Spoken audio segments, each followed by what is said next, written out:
2 साल बाद एरन, मिकासा और आर्मिन मिलिट्री ट्रेनिंग ज्वाइन करते हैं। यहाँ पर उन्हें 3 साल तक ट्रेनिंग करनी है। यहाँ पर हमें कुछ साइड कैरेक्टर्स मिलते हैं। शांत लेकिन फाइट में माहिर एनी, खाने की शौकीन साशा, छोटा और मजाकिया कॉनी, दयालु और मासूम क्रिस्टा, स्मार्ट और तेज जीन, अच्छा बंदा मार्को, खामोश रहने वाला राइनर और उसका दोस्त बेर्थॉल्ट और खड़ूस ईमिर। सभी लोग एक दूसरे को जानने लगते हैं। ट्रेनिंग में इन्हें सिखाते हैं कि टाइटन्स माइंडलेस और स्लो होते हैं और उन्हें मारने का एक ही तरीका है, उनकी गर्दन के पीछे के हिस्से को काटना। कहीं और काटने पर वो नहीं मरेंगे क्योंकि वो अपने बॉडी पार्ट्स रीजनरेट कर सकते हैं। इसके लिए उन्हें ओडीएम गियर यूज करना सिखाया जाता है, जिससे ये काफी तेजी से डायरेक्शन चेंज कर सकते हैं और मिकासा इसे आसानी से मास्टर कर लेती है और सभी इसे यूज करना सीख जाते हैं सिवाय एरन के। रात को एरन अपने साथियों से पूछता है कि वो फेल क्यों हो रहा है और फिर वो रेनर और बेर्थॉल्ट से पूछते हैं। अब वो उसे हेल्प तो नहीं कर सकते, पर उनकी कहानी भी एरन जैसी ही है। उनके छोटे से गांव को भी टाइटन्स ने बर्बाद कर दिया था और इन लोगों ने भी टाइटन्स के डर को करीब से देखा था। ये चारों बात करते हुए बाहर जाते हैं, जहाँ राइनर बताता है कि ये सब खत्म होने के बाद वो बस अपने होमलैंड जाना चाहता है। वो एरन से पूछता है कि वो क्या चाहता है, जिस पर एरन जवाब देता है कि वो सभी टाइटन्स को मिटा देना चाहता है। चारों ने अपने गोल्स चुन लिए थे। अगली सुबह एरन थोड़ी देर के लिए अपने आप को संभाल लेता है, लेकिन फिर से गिर जाता है। कमांडर उसे एक नया बेल्ट पहनने को कहते हैं और इसके बाद एरन को कोई परेशानी नहीं होती। एरन की पुरानी बेल्ट किसी कारण से टूटी हुई थी। 3 साल बाद सभी अपनी ट्रेनिंग कंप्लीट कर लेते हैं। टॉप 10 में थे Krista, Sasha, Connie, Marco, gene,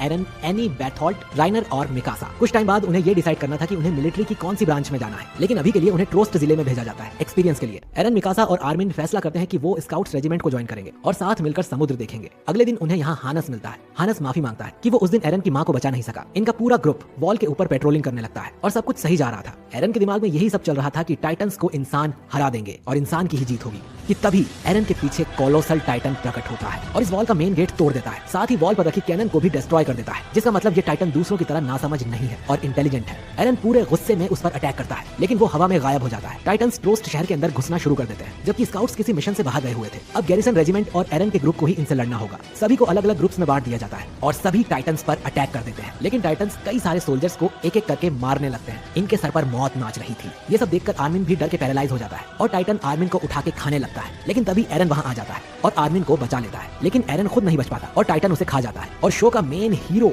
मारा जाता है।